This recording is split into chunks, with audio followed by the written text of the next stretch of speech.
Olá! Quem nunca se sentiu meio perdido com aquela sopa de letrinhas, né? São tantos nomes diferentes para descrever o que a gente paga para o governo aqui no Brasil. Mas olha, a ideia hoje é justamente organizar essa confusão de uma vez por todas. Pois é, a grande questão é essa aí. Imposto, taxa, contribuição. Por que complicar tanto? Parece um verdadeiro labirinto, né? Mas a boa notícia é que todo labirinto tem uma lógica, tem um mapa. E a nossa missão aqui é justamente encontrar esse mapa para conseguir andar pelo sistema tributário brasileiro sem cair em nenhuma armadilha. Ok, então vamos lá. Para a gente desvendar esse mistério, a gente precisa começar pelo começo, pela base de tudo. Antes de sair falando das diferenças, vamos entender o que todos esses nomes têm em comum. Afinal de contas, o que é um tributo? Olha só, a definição que está lá no Código Tributário Nacional é a chave. Basicamente, um tributo é um pagamento, primeiro, obrigatório, não é opcional. Segundo, em dinheiro. E terceiro, ponto importantíssimo, não é uma multa ou uma punição por algo errado que alguém fez.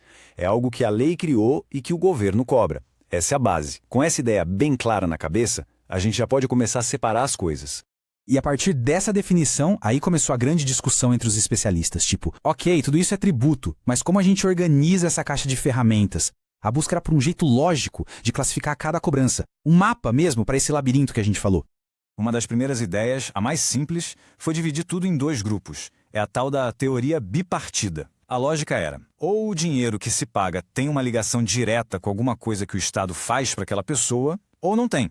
Simples assim. Foi um primeiro passo, sabe? Mas não demorou muito para perceberem que essa divisão era muito simplista.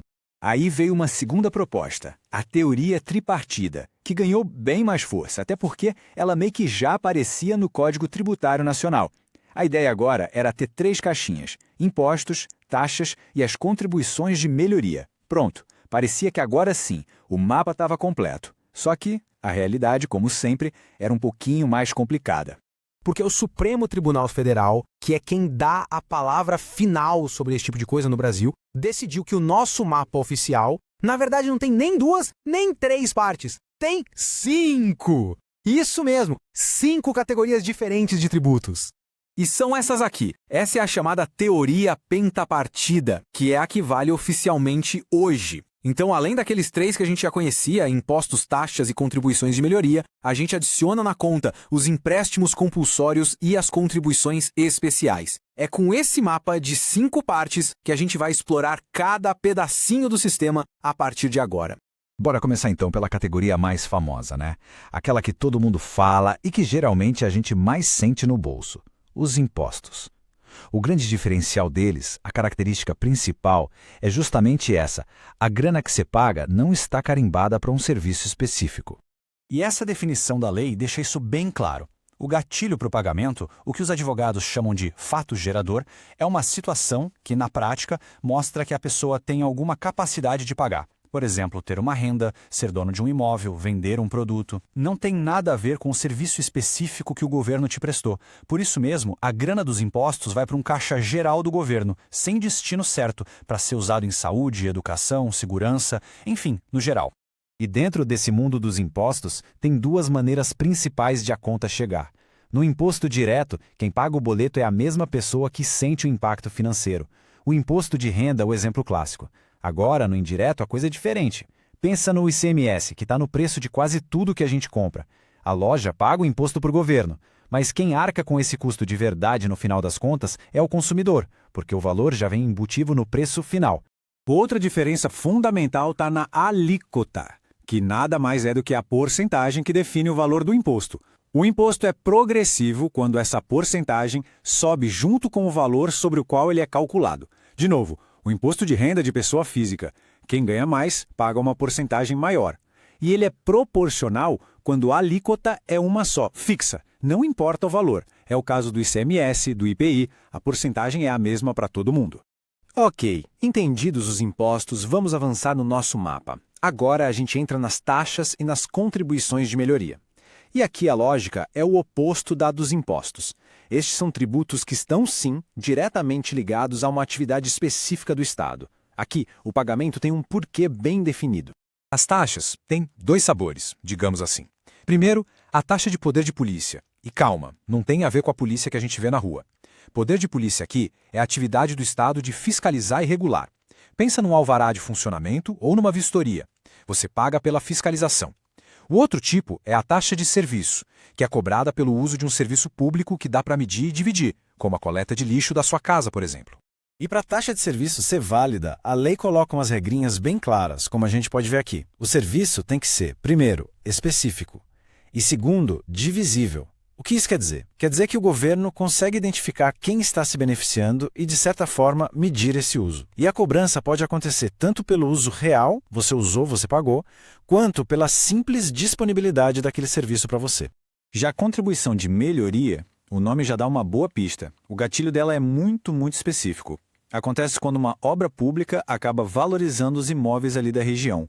Pensa assim, o governo asfalta a sua rua, que era de terra, seu imóvel, de repente, vale mais por causa disso. É por causa desse benefício direto que esse tributo pode ser cobrado. E o dinheiro arrecadado serve justamente para ajudar a pagar o custo daquela obra.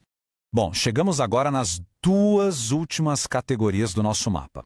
Essas aqui são um pouco mais específicas, talvez menos conhecidas do grande público. Vamos entender o que são os empréstimos compulsórios e as contribuições especiais. Olha, o nome aqui já entrega quase tudo. É um empréstimo, ou seja, o governo tem que devolver o dinheiro um dia. E é compulsório, ou seja, obrigatório. Mas calma, não é qualquer coisa. Só a União pode criar um desses e só em situações muito extremas, tipo uma guerra, uma grande calamidade pública ou para um investimento público gigantesco e urgente. E repetindo, o mais importante, como é um empréstimo, o governo tem que devolver essa grana depois. Agora, as contribuições especiais são uma categoria bem grande e diversa. Pensa nelas como uma coleção de tributos com uma coisa em comum. A receita delas é carimbada. O dinheiro arrecadado não vai para o caixa geral do governo para ser usado em qualquer coisa. Não. Ele já tem um destino certo, que é financiar uma área ou um grupo específico. E dentro desse grupo a gente tem alguns tipos principais. As mais conhecidas são as contribuições sociais, que são gigantescas e servem para bancar todo o sistema de seguridade social, previdência, saúde e assistência. Outro exemplo é a CID, é uma sigla para Contribuição de Intervenção no Domínio Econômico. A mais famosa é a que incide sobre os combustíveis e o dinheiro dela é usado, por exemplo, em infraestrutura de transportes. E tem ainda um terceiro tipo bem comum, as contribuições que financiam categorias profissionais ou econômicas. Sabe aquela anuidade que se paga para conselhos como o de medicina, o CRM, ou de advocacia, a OAB? Pois é, isso é uma contribuição dessa categoria. O dinheiro serve para financiar as atividades do próprio conselho. Então, para a gente amarrar tudo e deixar o mapa bem claro na cabeça, vamos resumir. Imposto é sobre ter alguma manifestação de riqueza, e o dinheiro não tem destino certo. Taxa é para uma ação específica do Estado, seja fiscalizando ou prestando um serviço. Contribuição de melhoria é para uma obra pública que valorizou um imóvel. Empréstimo compulsório para situações de emergência nacional, e tem que ser devolvido.